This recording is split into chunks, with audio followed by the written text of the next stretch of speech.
Abby has also traveled the world. It isn't like she's never gone anywhere. She's been all over the world, and she even has skydived. Welcome to Real Siblings, It Ain't Easy, a real estate podcast with the goal to educate, inform, and save their listeners time as they navigate the market and properties in their neighborhoods. Get ready to join real-life siblings and professional real estate advisors, Donna Reed and Eric Seemann, as they discuss how it may be simple, but it ain't always easy. Every time I think about the places I have known, I realize that times have changed.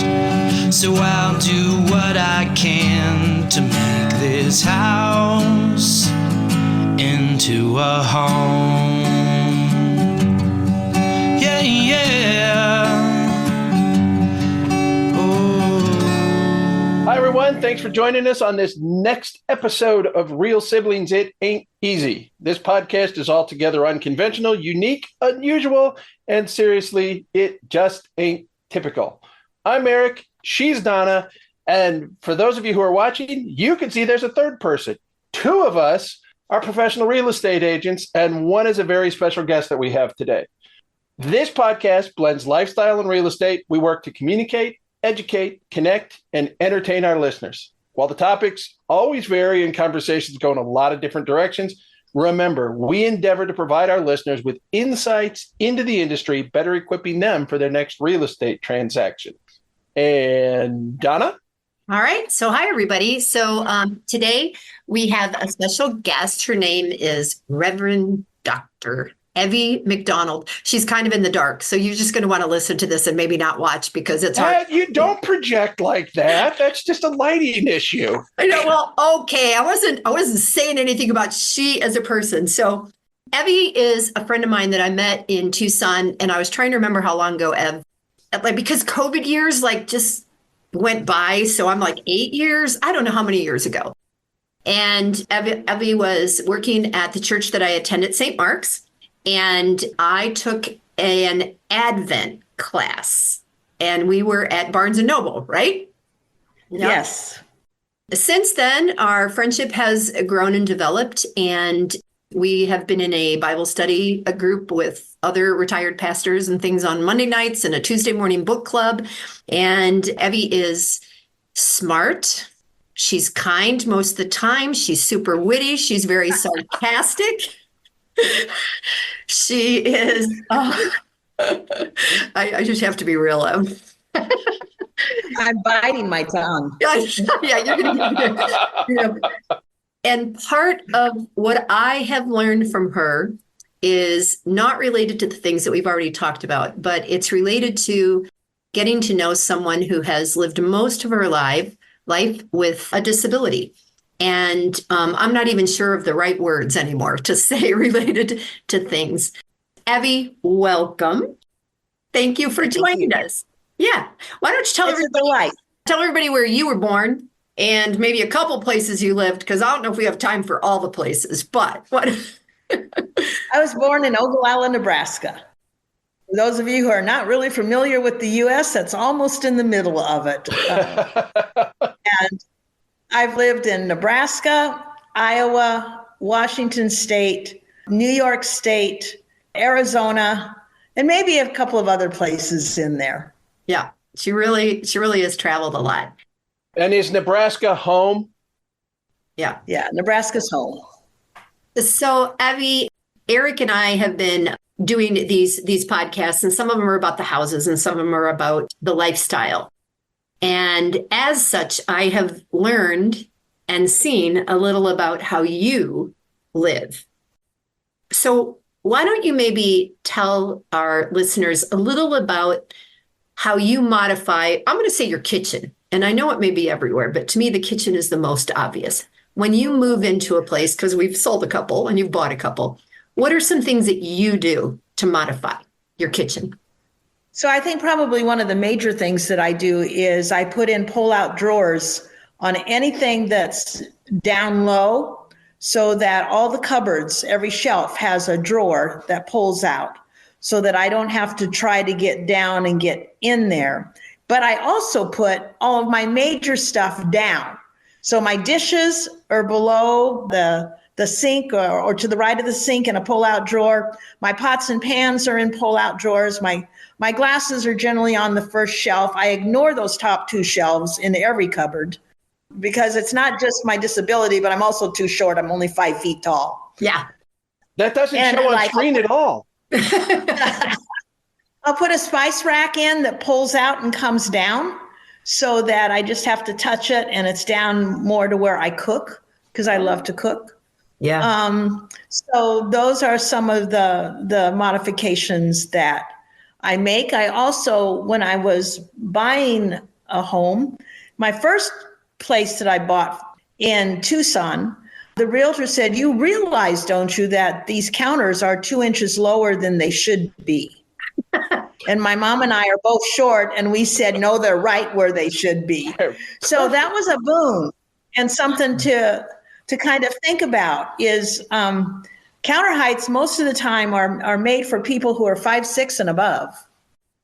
Now, a lot of the world is not 5'6" and above. Yeah. And a lot of it is. It's easier to raise a counter height with putting something on top of it than it is to try to lower a counter height. Good point. So, to our listeners, before we go too much further, yes, we're talking about disabilities and lifestyle and how that impacts people. Those of you who've been a listener, you know I'm an instructor with the San Antonio Board of Realtors Realtor Academy. I teach pre-licensing classes, and part of that, we discuss protected classes for race, gender, family orientation. And the last protected class was Americans with disabilities. And despite that, the single largest group that is still discriminated against are those people with disabilities. And that is what led to this conversation and Donna reaching out to Evie and Evie deciding to join us. So we're a little bit late in getting to what we're actually talking about. No, Eric, I think that's important. And having now worked with Evie in a couple of different sales and what she looks for and where she just most recently moved, to be able to take an elevator, right? Tell everybody where you moved just now, Evie, and kind of the why of the choosing that. Sure. So I moved into a 55 plus retirement community that is like most retirement communities, only it's apartments instead of small homes. And I did that because my house with its huge yard was getting too much for me to handle and upkeep. And I just didn't want to take 2 to 3 hours of time to water the yard.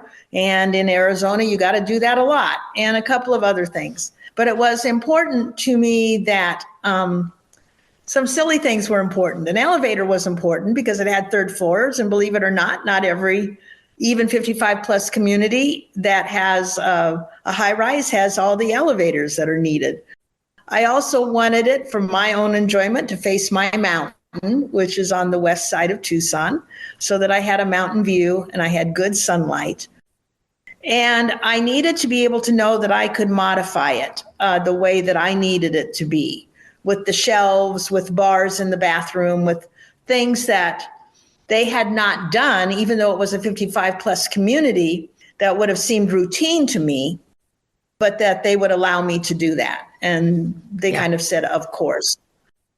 One innovative thing that I did that I wondered why I waited so long to do it was the rack for my clothes was too high for me because I've lost some of my upper arm strength, so I can't raise up very far.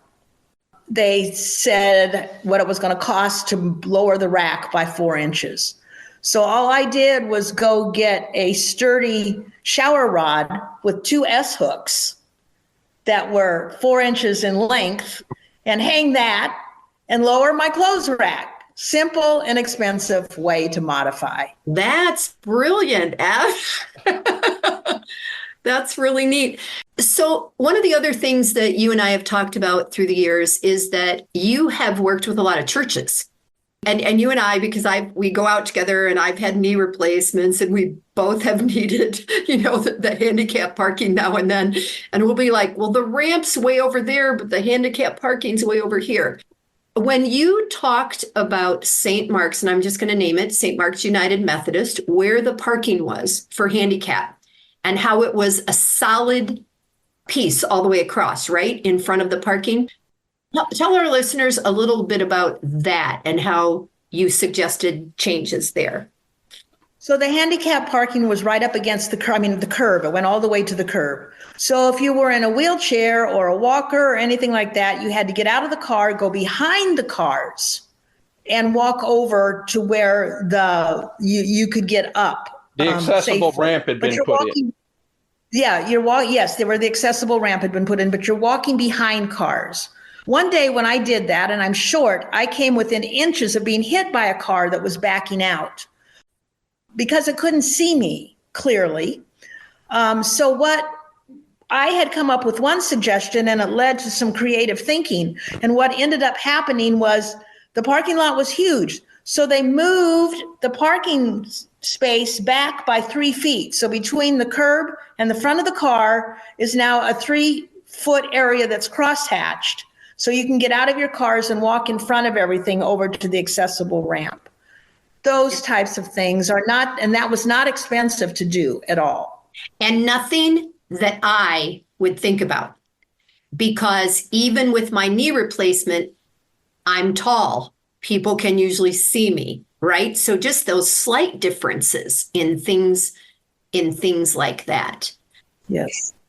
Do you mind sharing, because this gets very personal and deep, maybe something that has happened or been said to you by someone? I'm specifically thinking of the steward or stewardess on that plane, the airline attendant when you were traveling, how sometimes people speak to people with physical disabilities as if their brains don't work. That's all I can, You have got several things. Do you mind sharing anything about that? Well, I'll share a couple. And Donna, I don't quite remember. I mean, I remember the stewardess, but I don't quite remember the words that I would have said at the time because it was fresh. Yeah. But I remember when I've gotten on airplanes before, and I travel a lot and I fly a lot. And every once in a while, a stewardess will say, like, "Are you sure you can do this? Where's the person caring for you?" Or, "Oh, how brave you are." Like I'm a little girl. That was the one that I was thinking about, where you were talked to as if you were 5. Yes. And could not understand what she was saying, that I would have trouble comprehending what she was saying. Right. And a reminder to everyone, she is Reverend Doctor. So the brain piece isn't something. She's probably smarter than me. I don't like to say it, but probably is. I won't disagree. Eric, you were going to talk about your conversation with Abby the other day and accessibility versus accommodating. Why don't you guys?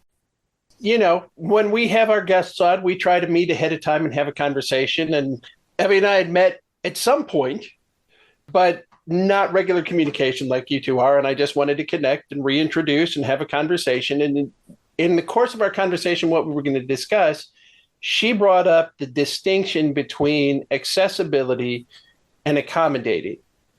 And it was very, very telling to me when she brought that up, when she discussed this hotel she was looking at.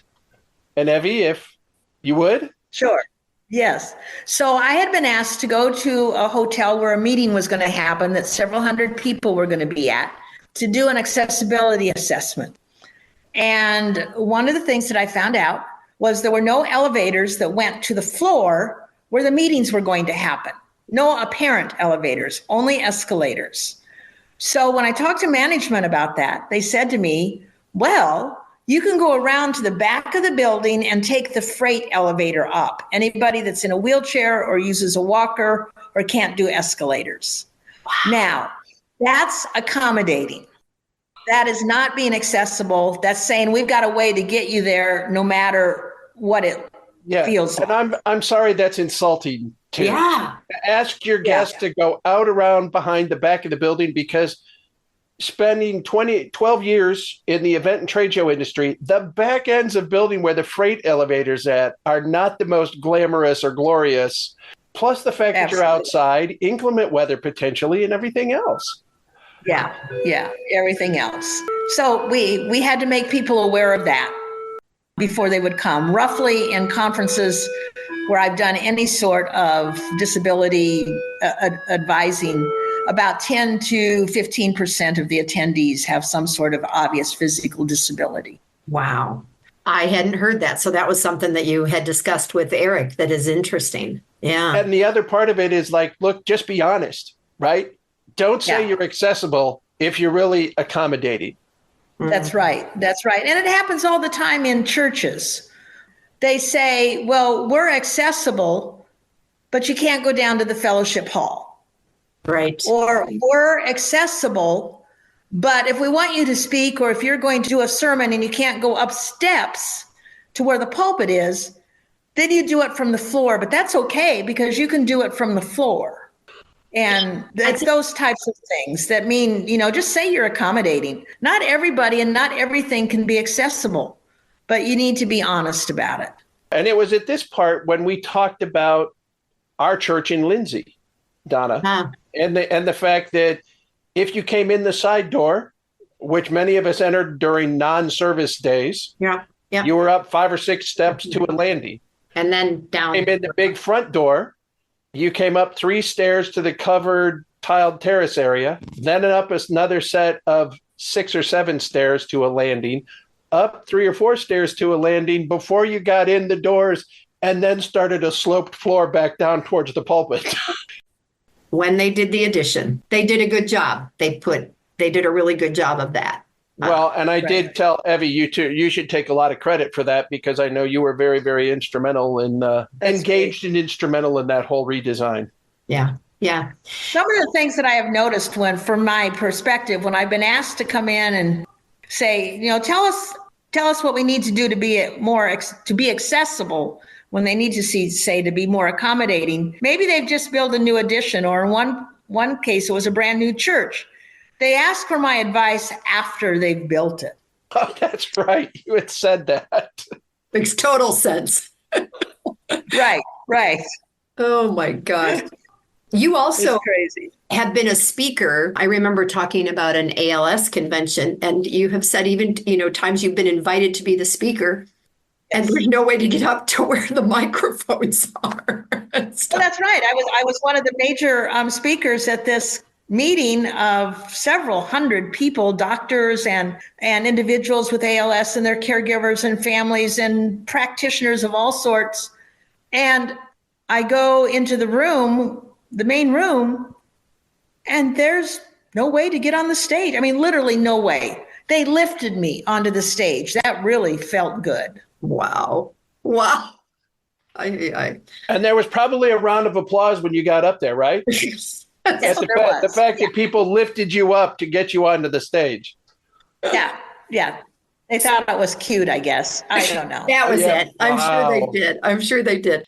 So tell me, or tell us, the listeners, if you had your way and I was a new home builder or whatever, would you feel like someone like yourself or people who represent maybe different categories and different levels of disabilities should be like on every panel with every company before they design things? I mean, is that what would make sense to you? Well, in reality, I mean, that would be a dream come true. I mean, that would make sense to me. And I think it could be somebody like me that seems to have a broad perspective on multiple levels of physical disability. Like I was co-president of the National Association of Ministers with Disability for several years.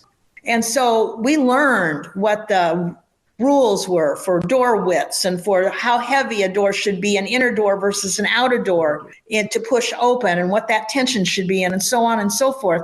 And unless they have to, builders are going to ignore those things because it's less expensive to ignore them.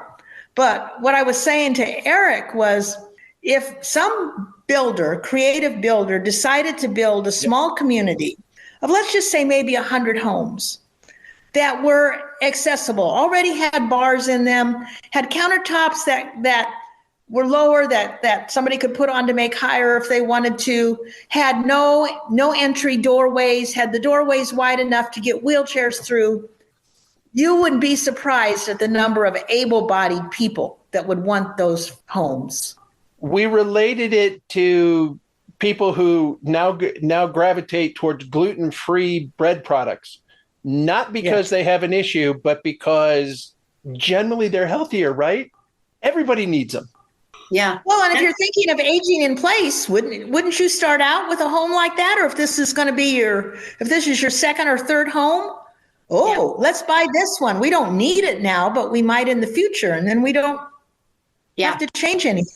Yeah. Well, on that point, this coming week, we will have a young contractor out starting to build from our driveway to our front door a ramp.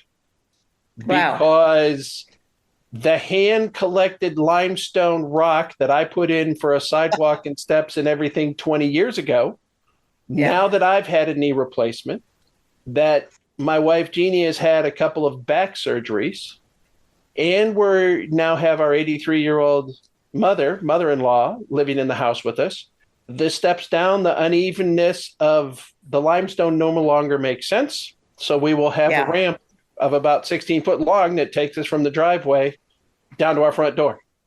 Awesome. And some people, I want to make the point that making something accessible doesn't mean it loses in elegance or beauty or anything like that. I think my places have all been relatively beautiful. Yeah. When our mom was sick, and thinking about the home that we've talked about for years on here, because we've been doing this podcast for 100 years. The 1868, there was nothing about a home built in 1868 that was handicap accessible. And so when Mom was in a wheelchair, and we've brought this up in another episode, I think, the men from our church built a ramp, and that ramp had been used for another young man in town who had lost a leg. So they came, and we had people that put it up and did it, and then it was removed again. It's not even something that even now I would think about when I go back there. I just look at the house and I look at the old steps, and I think that's the way it is. And, listeners, Evie has also traveled the world. It isn't like she's never gone anywhere. She's been all over the world, and she even has skydived. The picture on my phone is her skydiving, which is not the best picture ever, but, at least it happened, right? And That's right.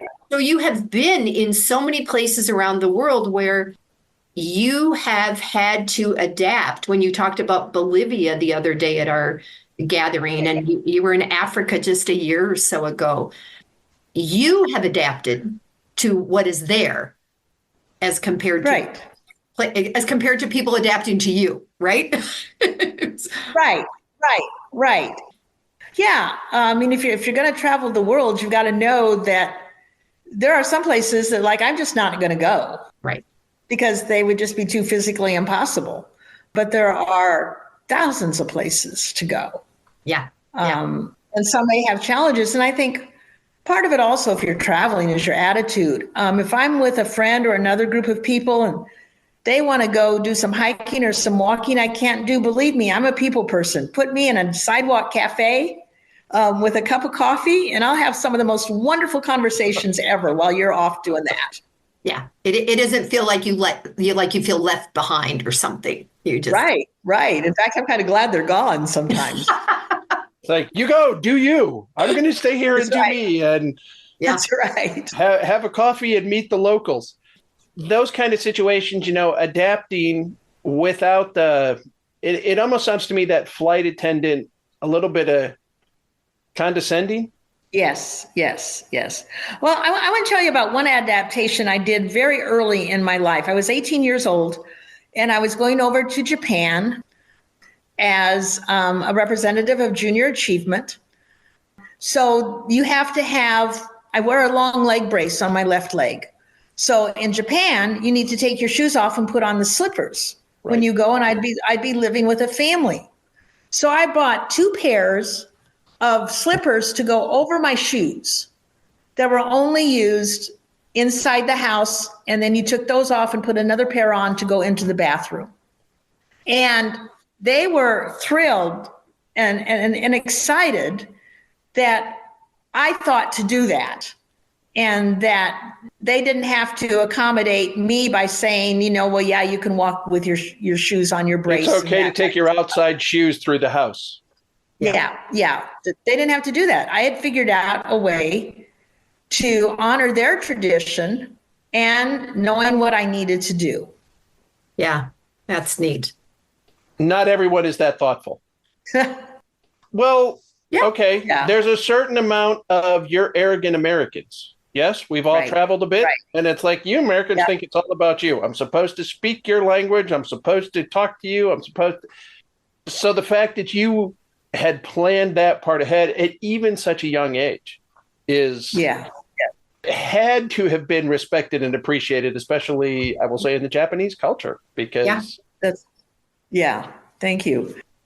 But I want to get back to America and building and houses. There's no reason that there cannot be more houses, even if it was 1 in every 10 or 1 in every 20, that were designed to be accommodating, at least more accessible, maybe at best. Because complete accessibility really depends on the physical disability. But there's a lot of things that can be done to say, you're in a wheelchair, we've made sure that the kitchen, you can turn around completely in the kitchen, unobstructively, to the counters, to the refrigerator, to the stove. You can get in the bathroom and close the door in your wheelchair. Mm. You just said something about the refrigerator, Evie. How many refrigerators now? We like the side-by-side French door refrigerators and the sliding drawers down below. But you can't get to the drawers because you have to be out of the way in order to pull the drawers out, and then you can no longer reach what's in them without, in my own house, if I opened it on one side, you may have to go all the way around my island in order to get to the other side to be able to pull something out. Yeah, and it's like, for me, I really dislike that type of refrigerator. Totally dislike it. Yeah. First of all, if you've got the drawers down below and then everything's up on top, if you're short or you're in a wheelchair or you don't have a huge upper arm mobility, you can't hardly reach anything in those things. Yeah. In your new place, I'm thinking of where the island is and the fridge and everything like that. Where you're living right now, if you were in a wheelchair, would you be able to turn around in that space? Yes, I could turn around in that space. Okay. Yeah, if I was living in a wheelchair, I'd have to reconfigure my living room. Okay. But I could turn around in my space in the kitchen.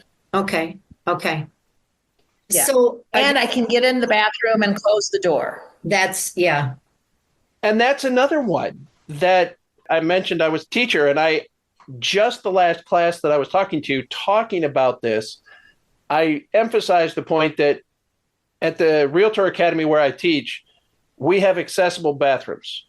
They have door openers that you can press the door that's down at a wheelchair height and extra wide openings, and the door stays open a long time. And I said, how many of you are uncomfortable because you can get into the bathroom faster and the door's still wide open? I think it was across the board. Everybody in the class raised their hand, and it's like, well, get over it. Put yourself in this situation and you understand why the doors have to stay open that long. Yeah, that's right. We're not maneuvering in here if this doesn't allow it. Yeah, I was going to say at St. Mark's, Donna, you may not recognize this, but when I was asked to do my work with the trustees on their very first disability assessment, which would have been years ago, they couldn't see the need for automatic door openers to the restrooms until I had them get in wheelchairs and try to get in the men's restroom and the women's restroom. And then they were like, oh. Eye-opening, yes? That would be a great, thinking of the youth group or something, wouldn't that be a great activity or exercise for the youth group to find out what that, gosh. Yeah. Super interesting. Yeah. All right. So we're getting down to the wire. We've already talked a little bit about things that you think would be easy to do. The last question that I had here was, what would you like to see for changes and advancements? I loved what you said about just a home builder building maybe 100 homes, all that were, equipped a certain way, or 1 in 10. Is there anything specific that we haven't touched on that you think would be great for, our gazillions of listeners to hear, Ev. Gazillion. Gazillion. I know. 15, 20. Keep going. The 5,000 that are going to listen to this podcast. That's minimally, it. We are going to reach more. Yeah. I think I guess it's just overall as in, humanity, it's be conscious of your environment and your surroundings, like cutouts in curbs. Some places don't see that those are necessary. Sometimes getting to a table in a restaurant is really difficult. Sometimes you can't get where you need to get because people are in the way. Right. And won't let you through. I don't know how to say it other than that, but it's like, be aware. People with disabilities are just like everybody else, but sometimes it might take us longer or we're slower. I used to say people walked with me, they got to smell every rose when they walked with me. Now I say they get to smell every petal on every rose. She has said this to me. She has said this to me when I walk with her. Yes. Yeah. Yes. And I'm fine if you need to walk faster, because some people with long legs, it's really uncomfortable to walk slow. Yeah. So anyway, those are just some general statements. Thank you. Eric, I asked you if you wanted to be the wrapper-upper of this, so why don't you? The wrapper-upper, they're bringing it to a conclusion, that we're closing this episode. Evie, number one, thank you before I go into the formal closing, because there is such a level of unawareness. When Donna and I were preparing for this, we were saying, is it intentional or it's accidental? And I think it's a combination of both. Your assessment of accessibility versus accommodating and just being honest about it. But even that last part there where you talked about a restaurant, and I'm thinking shopping. If you go to certain stores, large box brand stores, you can't even get in and out and around the racks in most circumstances. You can barely do it as a fully capable walking adult getting in and around, let alone if you have to have any kind of accommodation. Yeah. But it's like, oh, well, someone will be there to help you, because we all know the store clerks are so darn helpful nowadays. All right. Okay, brother, we got 4 minutes, bud. All right, close it up. Yes. Well, okay. So thanks everybody for listening. As always, thanks for joining us as we've talked and we've reminisced. And I really think this episode is important. I hope that we can have additional discussions on this, because it can relate to a lot of different things. We talk about houses, we talk about lifestyle, and if you are handy capable or differently abled, the world's different. And you just look at it differently, and it's eye-opening to hear somebody else's opinion. You may have had an arm, an injury, or something like that was an inconvenience for a while, and you went right back to your old habits as soon as you had healed. Someone whose life didn't afford that opportunity to needs some consideration. So thank you again. If you're in Arizona, Donna's a real estate agent. If you're in San Antonio, Texas, I'm a real estate agent. We can connect you around the world and help you find a perfect home for you to build a wonderful life. Until next time, I'm Eric. And I'm Donna. And we are Real Siblings. And Emmy's not, but she's somebody's sibling, right? Maybe. Every time I think about the places I have known, I realize that times have changed. So I'll do what I can to make this house into a home. Yeah. Oh. Hi, I'm Annabelle. Michelle, and I want to thank you for investing your valuable time in listening to Real Siblings. It Ain't Easy. I hope you found this episode informative and enjoyable. There are several ways you can support this podcast with my Grandpa Eric and Aunt Grandma. Please take the time to like, follow, and subscribe. Additionally, leave them a 5-star rating along with a review on your preferred podcast platform. The final thing I would ask is that you recommend this podcast to a friend, a family member, or an associate. Your engagement is critical to their ongoing success, and they look forward to connecting. Check out the show notes Grandpa put together with their contact information, including emails, phone numbers, and website. And remember, the Real Siblings look forward to hearing from you.